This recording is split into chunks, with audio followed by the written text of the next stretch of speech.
दोस्तों welcome to my channel. मैं दीपक चौरसिया अपने इंग्लिश माउंट में आप सबका स्वागत करता हूं। जैसा कि आज दीपावली का पर्व है, हम सभी स्टूडेंट्स को, प्यारे देशवासियों को दीपावली की हार्दिक शुभकामनाएं। आप पढ़ते रहें, मस्त रहें। आज दीपावली के दिन हमने एक टॉपिक लिया है, हमने सोचा कि कुछ बना दें। तो आज का हमारा टॉपिक होगा, इंग्लिश का एक टॉपिक है जिसे हम लोग बराबर पढ़ते रहते हैं, जिसे कहते हैं ट्रांजिटिव एवं इनट्रांजिटिव वर्ब।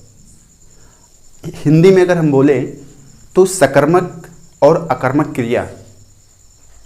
किसी भी क्रिया को, किसी भी सेंटेंस में अगर हमें ये पहचानना हो कि कौन सी क्रिया सकर्मक है अर्थात ट्रांजिटिव वर्ब है, कौन सी क्रिया अकर्मक है, इनट्रांजिटिव वर्ब है, तो इसी को समझने के लिए आज हमने इस टॉपिक को लिया है, जो कि आपके लिए एकदम बेहतर इंपॉर्टेंट है। तो आइए हम इसे समझते हैं, अच्छे से सीखते हैं। जैसा कि आप देख रहे हैं कि यहाँ पे लिखा हुआ है ट्रांजिटिव वर्ब। तो ये ट्रांजिटिव वर्ब को हिंदी में कहते हैं सकर्मक क्रिया। सकर्मक क्रिया। और अगर मैं इस इनट्रांजिटिव की अगर मैं बात करूं तो इसे कहते हैं अकर्मक क्रिया।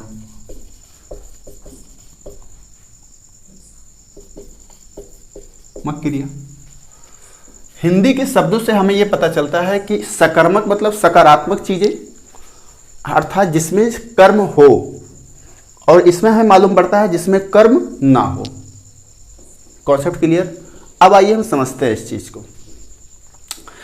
जैसा कि लिखा है ये, पहले हिंदी में समझते हैं। जिस क्रिया का प्रभाव अपने कर्ता पर समाप्त ना होकर किसी व्यक्ति या वस्तु पर पड़ता है अर्थात उसमें ऑब्जेक्ट होता है। हम एक लाइन में कह सकते हैं कि जिस सेंटेंस में क्रिया का ऑब्जेक्ट होगा, अर्थात क्रिया का जो काम क्रिया में हो रहा है, कर्ता कर रहा है, उसका प्रभाव आने वाले ऑब्जेक्ट पर पड़ेगा। जिसमें कर्म होगा, ऑब्जेक्ट होगा, वो हमारा क्रिया जो है ट्रांजिटिव वर्ब कहलाएगी। और जिसमें कर्म नहीं होगा, क्रिया का कोई भी प्रभाव उस पर नहीं पड़ेगा, उसे हम कहेंगे इनट्रांजिटिव वर्ब। इस चीज़ को समझने के लिए सबसे बेहतर होगा कि हम सेंटेंस से समझें। कैसे समझते हैं इस चीज़ को समझें। जैसे पहला सेंटेंस है हमारा, सरला राइट्स अ लेटर। सरला हमारा इसमें हो गया सब्जेक्ट, राइट्स हमारी क्रिया हो गई, लेटर हमारा ऑब्जेक्ट हो गया। अब यहाँ अगर मुझसे कोई पूछे कि ये राइट्स आपका ट्रांजिटिव वर्ब है या इनट्रांजिटिव वर्ब है, तो एक इसमें ट्रिक है कि जब भी हम ट्रांजिटिव या इनट्रांजिटिव वर्ब को खोजना चाहें तो हम लोग एक प्रश्न कर सकते हैं, क्या और किसको। ये दो शब्द याद रखिए, क्या और किसको। हम क्या करते हैं, इसी क्रिया से हम पूछते हैं, क्या से प्रश्न करते हैं या किसको से प्रश्न करते हैं। अगर इनमें दोनों में से किसी एक से भी आंसर निकल के आता है, उत्तर निकल के आता है, तो हम कहेंगे ये ट्रांजिटिव वर्ब है। अगर उत्तर नहीं निकलता है, हमारे आंसर नहीं निकलते हैं, तो हम कहेंगे इनट्रांजिटिव वर्ब है। आइए देखते कैसे। जैसे हम पूछें कि सरला राइट्स अ लेटर, हम इसी से पूछते हैं, राइट से। सरला लिखती है, क्या लिखती है। लिखते से हम पूछते हैं कि वो क्या लिखती है। अगर हमें आंसर मिल रहा है क्या लिखती है, तो आंसर हमारा मिला ए लेटर। क्या लिखती है? एक पत्र लिखती है। हमारा आंसर मिल गया, इसीलिए ये ट्रांजिटिव वर्ब है, नहीं तो ट्रांजिटिव वर्ब नहीं होता। यदि मैं यहीं पर इसी लेटर को हटा दूं, तो सरला राइट्स, सरला लिखती है, क्या लिखती है पता नहीं है, तो ये हमारा हो जाएगा इनट्रांजिटिव। ठीक है, तो ऑब्जेक्ट यहां पर नहीं है। आइए देखते हैं अगला सेंटेंस।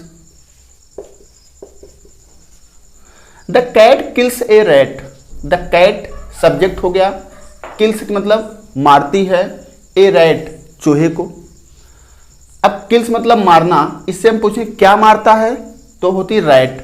हमें ये हमारा ट्रांजिटिव वर्ब है, क्योंकि हमें ऑब्जेक्ट, ये ऑब्जेक्ट है हमारा, इसका ऑब्जेक्ट हमें मिल गया है। तीसरा है I want a pen, want हमारा मेन वर्ब का काम कर रहा है। यहाँ पे हम वांट से पूछेंगे कि क्या, आई वांट मैंने पाया, चाहा, क्या पाया, क्या चाहा, ए पेन क्या, एक कलम। तुम्हारा ऑब्जेक्ट यहाँ भी क्या से प्रश्न कर रहे हैं हम। दे ओपन द डोर, उसने, वह, ओपन मीन्स खोले, द डोर क्या खोले, ओपन खोलने से हम पूछेंगे, इसी क्रिया से पूछेंगे क्या खोले, उन्होंने बताया द डोर, दरवाजे को उन्होंने खोला। तो यहाँ पे ओपन हमारा ट्रांजिटिव वर्ब होगा। अगला सी हैज कुक्ड फूड, यहाँ पे कुक्ड हमारा मेन वर्ब है। सी उन्होंने बनाया, क्या बनाया, कुक्ड क्या पकाया, फूड, फूड मतलब भोजन। हमारा आंसर देखिए सब में हमारा आंसर निकल रहा है। तो हमें जब भी ट्रांजिटिव वर्ब जानना होगा, हम क्या और किसको से प्रश्न करके ट्रांजिटिव वर्ब को पहचान सकते हैं। ओके, अब आइए हम समझते हैं इंट्रांजिटिव वर्ब।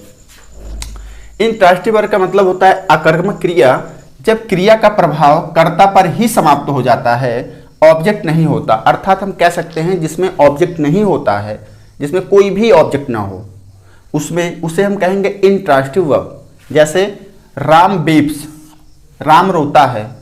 यहाँ हम क्या रोता है कुछ नहीं पता, किसको रोता है कुछ नहीं पता। इसका मतलब ये हमारा क्या हो गया, इंट्रांजिटिव वर्ब हुआ। सी लाफ्स, वह हंसती है। क्या हंसती है, कोई आंसर नहीं है। किसको हंसती है, कोई आंसर नहीं है। इसलिए ये हमारा इंट्रांजिटिव वर्ब हुआ, इसमें कोई ऑब्जेक्ट नहीं है। द चाइल्ड स्लीप, बच्चा सोता है। क्या सोता है, कोई आंसर नहीं। किसको सोता है, कोई आंसर नहीं। इसलिए हमारा ये क्या होगा, इंट्रांजिटिव वर्ब होगा। द डॉग बार्क्स, डॉग भूखता है। किसको, पता नहीं। क्या, कुछ नहीं।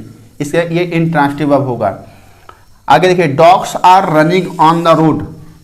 यहां पे मत कहिएगा कि ये हमारा ऑब्जेक्ट हो जाएगा। डॉग्स आर रनिंग, कुत्ता दौड़ रहा है।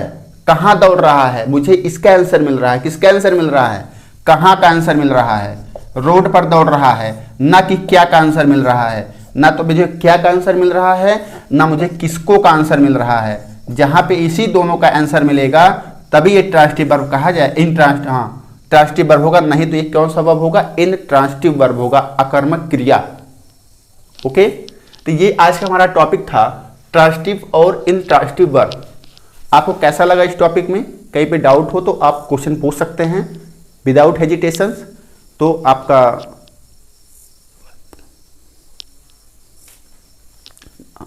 आपका दिन अच्छा हो। और जो भी नए व्यूअर हैं इस पर, जो भी नए लोग हमारे चैनल से जुड़ते हैं, वो हमारे चैनल को सब्सक्राइब करें, लाइक करें और शेयर करें। तो आज का दीपावली का पर्व था, हम लोग ने इस पे काम किया। आप अच्छे से पढ़िए। Thank you for watching.